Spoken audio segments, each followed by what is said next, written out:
اگر مرنے کے بعد پتہ چلا کہ اللہ کا تو کوئی وجود ہی نہیں تھا تو کیا کرو گے؟ اس بے وقوفانہ سوال کو پیدا کرنے والا ایک P H D doctor Harish Kumar, جن کا تعلق بھارت سے تھا، وہ کہتا ہے کہ 1986 میں وہ لندن گیا اور وہاں جا کے وہ اسٹیفن ہاکنگ سے ملا اور اس کے لیکچر سے اس قدر متاثر ہوا کہ خدا کا ہی منکر ہو گیا۔ البتہ اس کا ہندو دھرم سے تعلق تھا۔ ڈاکٹر ہریش کمار کہتا ہے کہ خدا کو نہ ماننے پہ میں اتنا پکا تھا کہ ذاکر نائک جیسے بندے کی بھی کسی بات کا مجھ پہ کوئی اثر نہیں ہوتا۔ البتہ میری پوری زندگی اسی چیز میں گزرنے لگی کہ میں ہر کسی کو روک روک کے کہتا کہ جو کچھ بھی ہے صرف یہی دنیا ہے اور کوئی خدا کا تصور نہیں ہے۔ اسی کشمکش میں کئی سال گزر گئے، پھر ایک دن وہ آیا جو میری تبدیلی کا دن ثابت ہوا۔ ہم برسوں سے ایک سبزی والے سے سبزی خریدا کرتے تھے جو کہ ایک مسلمان تھا۔ ایک دن وہ سبزی والا میرے گھر پہ سبزی لے کے آیا تو وہی خدا کو نہ ماننے والی بیماری نے مجھے آ گھیرا اور میں نے اس سبزی والے کو چائے کے بہانے اپنے گھر بلا لیا اور وہ سبزی والا میرے گھر آ گیا۔ حسب معمول میری بحث شروع ہوئی اللہ کے ہونے اور نہ ہونے پر۔ اس سے آدھا گھنٹہ بات کرنے کے بعد مجھے اندازہ ہو گیا کہ وہ ایک سیدھا سادہ مسلمان ہے جو 5 وقت نماز پڑھتا ہے، روزہ رکھتا ہے، عبادت کرتا ہے اور اس کو اس سے زیادہ کوئی علم نہیں۔ البتہ اس نے مجھ سے کہا، ڈاکٹر جی آپ کہتے ہیں کہ زیادہ سے زیادہ پیغمبر 6000 یا 10,000 سال پہلے آئے اور سبھی ایک اللہ، جنت، دوزخ، موت اور زندگی اس بارے میں کہتے تھے، تو اس کے پیچھے کچھ نہ کچھ بات تو ہوگی۔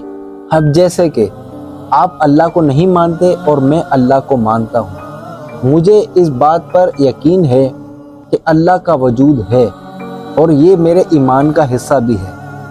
اگر آپ کی بات مان بھی لی جائے کہ اللہ کا کوئی وجود نہیں ہے تو اس طریقے سے بھی دونوں طرف سے فائدہ میرا ہی ہونا ہے، کیونکہ اگر اللہ نہ ہوا تو آخر میں اور آپ ایک ساتھ ہوں گے، لیکن اگر اللہ موجود ہوا میں تو اللہ کے سامنے ہوں گا لیکن آپ کہاں ہوں گے؟ یہ جواب دے کر وہ سبزی والا چلا گیا۔ ہریش کمار کہتا ہے کہ اس سبزی والے کے اس جواب نے اس کی زندگی الٹ پلٹ کر رکھ دی۔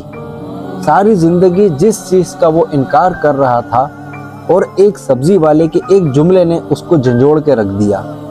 اب وہ اس تجسس میں لگ گیا کہ اگر خدا ہے تو اس کو کس مذہب کے راستے خدا تک رسائی حاصل ہوگی۔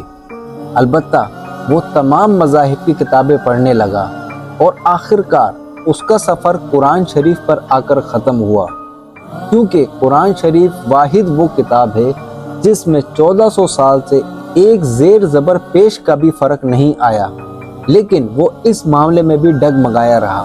البتہ وہ جرمنی کے ایک مشہور چرچ گیا اور وہاں جا کے اس نے اس بات کی تحقیق کی کہ عیسائی اس بارے میں کیا کہتے ہیں۔